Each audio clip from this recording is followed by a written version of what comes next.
আপনার কোনো common sense নাই?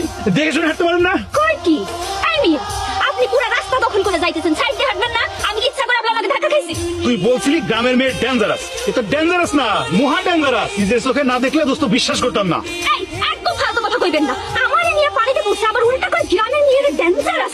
ডেঞ্জারাস তুই তো চারটা গোষ্ঠী ডেঞ্জারাস। বুক সামলায় কত কথা, আমি কিন্তু এই গ্রামের পোলা, পানিতে ভাইসা আসি। এখন তো পানিতে আছি, বেশি কথা কইলে একদম দুইটা বেরি।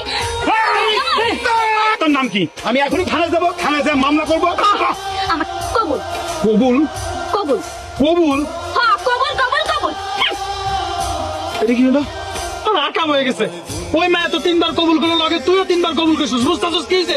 ওই মায়ের লগে তোর তো বিয়ে হয়ে গেছে। হ্যাঁ, ওই মায়া তোর বউ। তাই তো দেখতেছি। চল, আমার বউ তো চলে গেল, বড় খুঁজে নিয়ে আসি। তোমাদের তো চিনতে পারলাম না। কাকা আম করে নাচেন লইব। আমার বন্ধুর বউটা হারাই গেছে, ওর বউটা দেখে দেখছেন। এই ছেলে, তুমি পাগল ছাগল নাকি? হ্যাঁ, আমি বলতেছি যে তোমাদের আমি চিনতে পারি নাই, তারপরে তুমি বলতেছো যে বন্ধুর বউরে চিনি নাকি? আরে তোমাদের যেখানে চিনি না, তোমার বন্ধুর বউরে আমি চিনবো কেমন করে? আমার বউয়ের শরীরটা ভেজা ছিল। আরে দাঁড়া, আমি আমার বউরে খুঁজে পাচ্ছি না, নিজের বাড়ি চিনবো কিভাবে? তুই চিনিস না মানে? তুই কি তোর চাচারও চিনিস না? চিনবো কিভাবে? আমার জন্ম হয়েছে বিদেশে, বড় হয়েছি বিদেশে, এই তো প্রথম বাংলাদেশে আসলাম। আমরা তো তালুকদার বংশ, তালুকদার বাড়ি খুঁজে বের করলেই তো হয়। আল্লাহ রে, অন্তত এটা তো কি জানছো? অনেক কিছু আগে চল, এখন তালুকের বাড়ি খুঁজে বাড়ি করি।